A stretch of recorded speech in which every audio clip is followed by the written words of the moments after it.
আসসালামু আলাইকুম ভিউয়ার্স, আশা করি আপনারা সবাই ভালো আছেন। দেখতে পাচ্ছেন আমাদের এটা 3 নাম্বার শেড ছিল।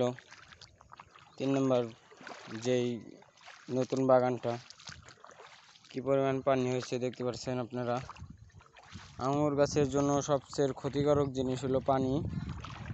অতিরিক্ত পানিতে আঙুর গাছ অনেক ক্ষতি হয়ে যায়, আঙুর গাছ গোড়া পচে যায়, নানা ধরনের সমস্যা হয়, আঙুর গাছ বৃদ্ধি পায় না, গ্রোথ কমে যায়।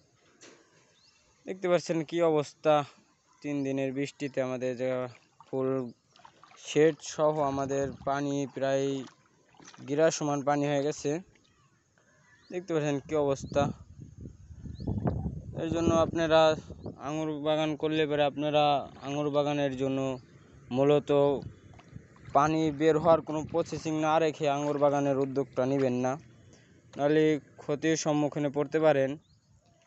আর যত তাড়াতাড়ি সম্ভব আমরা এই পানিগুলো মেশিন দ্বারা সেচে ফেলবো, নাহলে আমাদের গাছগুলো মারা যাবে। কিছু কিছু গাছ এমনি অবশ্যই দুর্বল হয়ে গেছে, অনেক গাছই দুর্বল হয়ে গেছে। তার মধ্যে যে একটা গাছ দেখেন পাতায় পচন চলে আসে, 2-3 দিনের পানিতে পাতায় পচন চলে আসে। এর জন্য আঙুর গাছের সবচেয়ে বড় দুশ্মন হলো পানি।